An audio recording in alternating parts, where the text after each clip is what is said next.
옛날 옛적 한국의 삼척이라는 작은 마을에는 신비롭고 기이한 전설들이 많이 전해졌다. 그 중에서도 손꼽히는 이야기는 소금, 장사꾼과 산속 신령에 관한 것이다.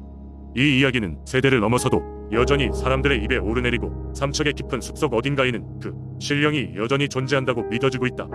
한 오래전 삼척에는 종종 산을 넘나들며 사람들에게 소금을 팔던 소금 장사꾼이 있었다. 그의 이름은 이수자였다. 이수자는 밤낮을 가리지 않고 무거운 소금 자루를 메고 험난한 산길을 다니며 여러 마을을 방문했다. 어느 날 그는 또다시 소금을 팔기 위해 산길을 가로질렀다. 피곤함이 가시지 않은 얼굴이었지만 그의 마음속에는 항상 밝은 희망이 가득 차 있었다. 드디어 그날 저녁 이수자는 피곤한 몸을 이끌고 산속 외딴 길에서 짐을 잠시 내려놓고 쉬기로 했다. 그러나 쉬고 있는 동안 산속 깊은 곳에서 이상한 소리가 들려왔다. 그것은 마치 동물도 아니고 그렇다고 인간의 소리도 아닌 기묘한 것이었다. 그 소리는 점점 이수자에게 가까워졌고 그는 자루 속에서 작고 매운 소금을 한 움큼 집어들고 조심스럽게 살펴보았다. 그런데 그 소리의 정체는 바로 그 마을 전설 속에 전해지는 괴물 신령이었다. 거대한 체구를 가진 신령은 이수자를 바라보며 천천히 다가왔다. 그의 나타남은 나뭇가지조차도 무겁게 떨리게 만들었다. 이수자는 두려움에 떨며 도망치고 싶었지만 몸이 움직이지 않았다. 그러나 신령은 이수자에게 아기가 없는 듯 보였다. 그는 말없이 이수자의 근처에 앉아 하늘을 멍하니 바라보았다. 소문에는 이 신령이 우레 전신에 의해 이 산맥에 봉인되었고 그와 이야기를 나눈 자는 누구나 행운을 얻는다고 전해진 바 있다. 더불어 그 신령은 소금에 매우 흥미를 가지고 있다고도 했다. 용기를 낸 이수자는 자신이 가지고 온 소금을 신령에게 살짝 내밀었다. 그 순간 신령은 고개를 돌려 이수자를 바라보며 아주 천천히 고개를 끄덕였다. 그렇게 시간은 흘러갔다. 이수자는 두려움을 잊고 신령과 함께 소박한 저녁을 나누고 있었다. 둘은 말은 하지 않았으나 묘한 교감을 쌓았다. 신령은 소금을 손가락 끝에 살짝 올려놓고는 연구하듯이 바라보기도 하고 숲 너머 먼 데를 바라보기도 했다. 이수자는 계속해서 자신이 알고 있는 소금에 관한 이야기며 삼척의 여러 마을에 관한 이야기를 조곤조곤 들려주었다. 신령은 조용히 그의 이야기를 들었다. 다음날 아침 이수자는 깨어났을 때 신령은 온데간데 없이 사라져 있었다. 그는 주변을 둘러보며 신령의 행방을 궁금해했으나 그의 곁에는 짐을 꾸릴 때 의아할 정도로 가벼워진 소금 자루 대신 풍성한 자연의 보물들이 놓여 있었다.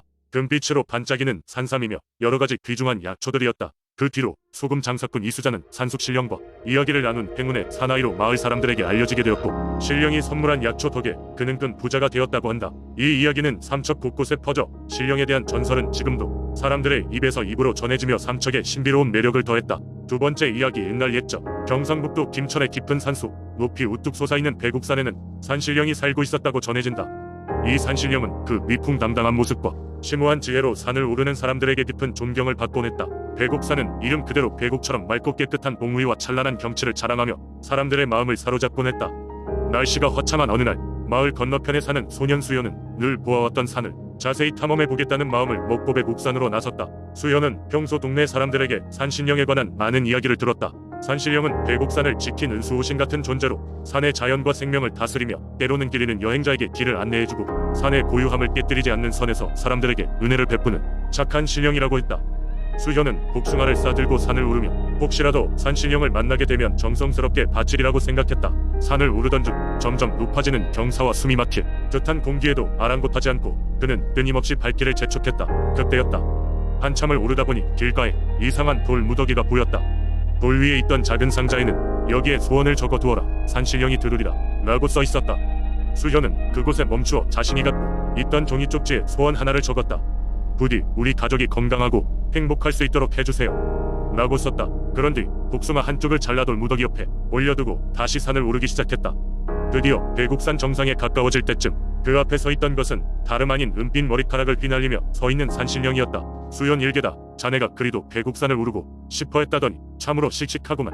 자, 내 손으로 적은 소원을 보아노라. 산신령은 말하곤 손짓으로 그 앞에 무릎을 꿇으라고 했다. 수연은 설렘 반 두려움 반으로 그 앞에 무릎을 꿇었다. 우리 백옥산은 늘 그 자태를 잃지 않을 것이며 자네의 가슴에 담긴 기대처럼 늘 사람들의 사랑을 받을 것이니라. 그리고 가족의 행복은 자네의 마음 한 아름에 달려있다. 그 소중한 마음을 잊지 않는다면 내가 한결같은 은혜를 베푸노라. 산신령은 이렇게 말하고는 손가락을 튕겼다. 그러자 산 정상의 바람이 한순간 바뀌더니 이내 소리가 짙어졌다. 수현은 진한 향기로 가득 찬 바람을 맞고는 행복한 기분에 사로잡혔다. 백옥산의 기운이 그대로 자신과 함께한다는 것을 느낀과 동시에 산신령은 그의 눈앞에서 사라졌다. 마을로 돌아온 수연은 마을 사람들에게 산신령을 만난 이야기를 전했다.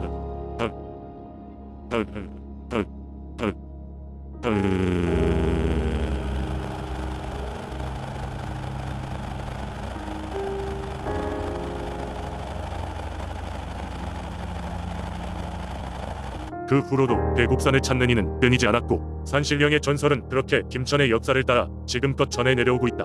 세 번째 이야기한 여름밤, 울진의 바닷가는 별빛으로 가득 찬 광경이었다. 마을 사람들은 바다의 고요한 낮과는 달리 타오르는 듯한 밤하늘을 바라보며 해안가에 모여 웅기종기 앉아 있었다. 이들은 저마다 손에 나무로 만든 작은 배를 들고 있었고 그 배에는 촛불이 켜져 있었다. 이는 울진의 오래된 전통 등대축제의 풍경이었다. 등대축제는 해마다 여름철에 열리며 바다의 수호신 당산할매에게 안전한 항해와 풍호를 기원하는 행사다. 이 전통은 마을에서 대대로 이어져 오며 마을 사람들은 이 축제를 통해 바다와의 공존을 기렸다. 사람들은 꽤 오래 전부터 당산할매가 바다를 지키고 있다는 이야기를 믿어왔고 그녀가 해안가의 모습을 드러내는 날에는 바람도 파도도 얌전해진다고 전해진다. 이날 밤 나이 어린 소년 준호는 등대축제에 처음 참가하게 되었다. 마을의 연장자들은 아이들에게 당산할매에 대한 이야기를 들려주곤 했는데 준호 역시 그 이야기를 듣고 자라왔다. 그의 할머니는 어린 시절 바다에서 큰 폭풍을 만나 돌아올 길이 험난했지만 갑자기 파도가 갈라지면서 물결이 잔잔해진 적이 있다고 했다. 그 순간 할머니는 바다 위로 솟아오른 거대한 바위 위에 당산할매가 서 있었다는 것을 확신했고 그로부터 할머니의 가족은 바다에서 무사히 돌아올 수 있었다. 그날 밤 준호는 작은 배에 소망을 담은 촛불을 켜고 바닷가로 나아갔다. 파도가 밀려들며 그의 발등을 스치고 지나갔고 밤바람은 촛불을 10개 흔들었다. 마을 사람들은 각자의 소망을 담은 배를 하나씩 바다에 띄우기 시작했다. 불빛들이 어둠 속으로 흩어져갔고 그 광경은 마치 하늘의 별들이 바다로 내려앉은 듯했다. 준호는 두 손으로 배를 살짝 쥐고 고개를 들어 별이 가득한 밤하늘을 바라보았다. 찰나의 순간 그는 먼 바다 쪽 작은 섬을 향해 써있는 무언가를 보았다. 그것은 인간의 형상이었지만 차분하면서도 장엄한 분위기를 가지고 있었다. 그 형상은 곧이어 바람에 휘말리며 사라졌다. 준호는 당산할매가 자신에게도 모습을 보여준 것이라 믿었고 그 순간 시야에 가득 차오른 바다는 그의 마음을 감싸 안았다. 등대축제가 끝난 후 마을 사람들은 다시 집으로 돌아갔지만 그들은 바다에 대한 고마움을 잊지 않을 것이었다. 그들은 매년 당산할매에게 감사의 인사를 전하며 바다의 안녕을 기원했고 이는 울진 마을의 지속적인 평화와 조화를 이루는 중요한 이정표가 되었다. 준호는 이번 경험을 가슴 깊이 새기며 앞으로도 언제나 바다와의 약속을 지키겠노라 다짐했다.